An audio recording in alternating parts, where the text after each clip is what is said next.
السلام علیکم ورحمۃ اللہ وبرکاتہ۔ سورۃ البقرہ رکوع نمبر 29 کا آج ہم لفظی ترجمہ دیکھیں گے انشاءاللہ، اور مختصر تفسیر بھی دیکھیں گے۔ اللہم اشرح صدورنا للقرآن، اے اللہ قرآن کے لیے ہمارے سینوں کو کھول دے۔ اللہم فقہنا فی القرآن، اے اللہ قرآن میں ہمیں سمجھ عطا فرما۔ اعوذ باللہ من الشیطان الرجیم، بسم اللہ الرحمن الرحیم۔ الطلاق، طلاق دینا، مرتانی، دو مرتبہ، فامساک، پھر روک لینا، بمعروف، ساتھ اچھے طریقے کے، او یا تسریح، رخصت کر دینا، بإحسان، احسان کے ساتھ، ولا یحل، اور نہیں ہے حلال، لکم، تمہارے لیے، ان یہ کہ تأخذوا، تم لے لو، مما، جو کچھ آتیتموہن، تم دے چکے ہو انہیں،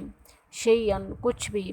الا، مگر، ان یخافا، یہ کہ وہ دونوں ڈریں، اللہ، یہ کہ نہیں، یقیما، وہ قائم کر سکیں گے، حدود اللہ، اللہ تعالیٰ کی حدود کو، فإن خفتم، پھر اگر تم خوف کھاؤ، تم ڈر جاؤ، اللہ، یہ کہ یقیما، وہ قائم نہ کر سکیں گے، حدود اللہ، اللہ تعالیٰ کی حدود کو، فلا جناح، پس نہیں ہے کوئی گناہ، علیہما، ان دونوں پر، فیما، جو اس میں، جو کچھ، افتدت، فدیہ میں دے دے، بھی، اس کو، جو عورت فدیہ میں دے دے اس مال کو، تلک حدود اللہ، یہ اللہ تعالیٰ کی حدود ہیں، فلا تعتدوها، پس نہ تم تجاوز کرو ان حدود سے، ومن یتعدی، اور جو کوئی تجاوز کرے گا حدود اللہ، اللہ تعالیٰ کی حدود سے، فاولئک، پس یہی لوگ، هم الظالمون، وہی ظالم ہیں۔ فإن طلقها، پھر اگر وہ طلاق دے دے اس کو، فلا تحل، پس نہیں ہے حلال، پس نہیں حلال ہو سکتی، لہو، اس کے لیے، من بعد اس کے، حتیٰ، یہاں تک، تنکحہ، وہ نکاح کرے، زوجن، شوہر سے، غیرہ، اس کے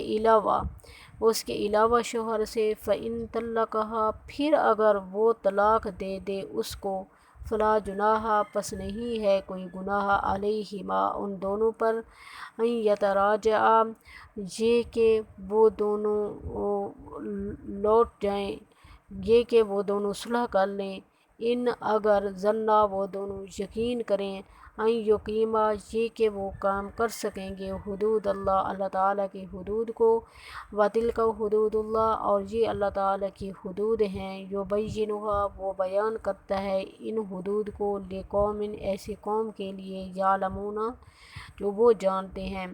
وَإِذَا طَلَّقْتُمُ النِّسَاءَ، اور جب تم طلاق دے دو، النساء، عورتوں کو، فبلغن، پھر وہ پوری کر لیں، اجلہن، اپنی عدت، فامسکوہن،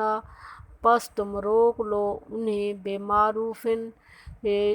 دستور کے مطابق، اچھے طریقے سے، او سرحوہن، یا تم رخصت کر دو انہیں، بمعروف، اچھے طریقے سے،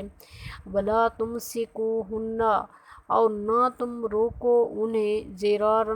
تکلیف دینے کے لیے، ضرر پہنچانے کے لیے، لتعتدوا، تاکہ تم زیادتی کرو، ومن یفعل، اور جو کوئی ایسا کرے گا، ذالک، یہ کام، فقد، پس تحقیق، ظلم، ظلم کیا اس نے، نفسہ، اپنے اوپر،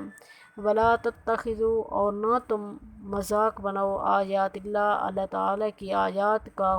ولا تتخذوا، اور نہ تم بناؤ، آیات اللہ، اللہ تعالیٰ کی آیات کو، ہزوا، مذاق، واذکروا، اور تم یاد کرو، نعمت اللہ، اللہ تعالیٰ کی نعمت کو، علیکم، اپنے اوپر، وما، اور جو، انزلہ نازل کی اس نے علیکم تم پر من الکتاب کتاب سے والحکمت اور حکمت سے یعظکم وہ نصیحت کرتا ہے تمہیں بہی اس کی واتقوا اللہ اور تم ڈرو اللہ تعالیٰ سے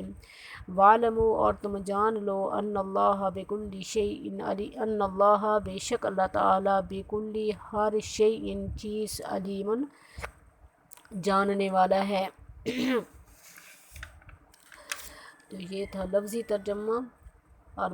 اب مختصر تفسیر جو ہے ان آیات میں، اس رکوع میں جو ہے اللہ تعالیٰ جو ہے ایک خاندان جو ہے نا اس کا جو ہے اللہ تعالیٰ بتا رہے ہیں کہ خاندان جو ہے معاشرے کی بنیادی اکائی ہے، بنیادی یونٹ ہے، اور جو ہے نسل انسانی کی بقا کا پرمٹ ہے۔ اللہ تعالیٰ کی حدود کے قیام کے ساتھ اس کی بقا وابستہ ہے۔ اسلام میں خاندان کا ادارہ ایک صالح اور ذمہ دار معاشرے کی تشکیل اور اعلیٰ روحانی اور اخلاقی مقاصد کی تکمیل کے لیے وجود میں آتا ہے۔ انسانی تہذیب کی ابتدا خاندان سے ہوئی تھی، تو اس خاندان کی مضبوطی کے لیے اور آپس میں محبت کے لیے اللہ تعالیٰ جو ہیں حدود جو ہیں کچھ بیان فرما رہے ہیں، اور اللہ تعالیٰ جو ہے اس میں جو ہے انہیں عائلی زندگی کے مسائل بھی کہا جا سکتا ہے، قوانین بھی کہا جا سکتا ہے۔ خاندان کی مضبوطی پر اسلام بہت زور دیتا ہے کہ نئی نسل بہترین محبت کے ماحول میں پرورش پائے۔ کئی صورتوں میں یہ احکام ہیں، لیکن یہاں جو ہے اللہ تعالیٰ جو ہے طویل طریقے سے جو ہے بیان فرما رہے ہیں اچھے طریقے سے۔ اور آج کل ہمارے معاشرے میں بیک وقت 3 طلاقیں مذاق بن چکی ہیں، اس کی اجازت نہیں ہے، اللہ تعالیٰ اس کی اجازت نہیں دیتے۔ طلاق دے کر تنگ نہیں کر سکتے، اذیت نہیں دے سکتے۔ اب یہ 3 طلاقیں جو ہیں یہ اذیت دینے کے لیے یا تنگ کرنے کے لیے ہیں، اور گھر سے نکال نہیں سکتے۔ اور فرمایا اللہ تعالیٰ کی آیات کا کھیل نہ بناؤ، اور اللہ نے یہ جو نعمت و عظمت جو ہمیں قرآن پاک کی صورت میں دی ہے اور حکمت جو آیات دی ہیں ان کو یاد رکھو۔ تم مسلمان ہو، تمہارے پاس قرآن ہے، تم اللہ سے ڈرو، بے شک اللہ سب کچھ جانتا ہے۔ یعنی وہ سلوک تم عورتوں کے ساتھ کرو جیسا تم ان کے ساتھ برتاؤ کر رہے ہو، اللہ تعالیٰ سب کچھ دیکھ رہا ہے۔ اور اس کے بعد یہ ہے پھر اس میں خلا، طلاق، خلا کے احکامات جو ہیں اللہ تعالیٰ بیان فرما رہی ہیں۔ پھر ان میں بھی اللہ تعالیٰ فرما رہے ہیں کہ ان میں تجاوز نہیں کرنا۔ اگر اللہ تعالیٰ کی حدود کو توڑو گے تو پھر دنیا میں بھی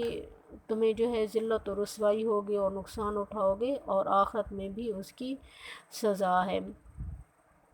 آگے اللہ تعالیٰ فرماتی ہیں پھر ہاں اگر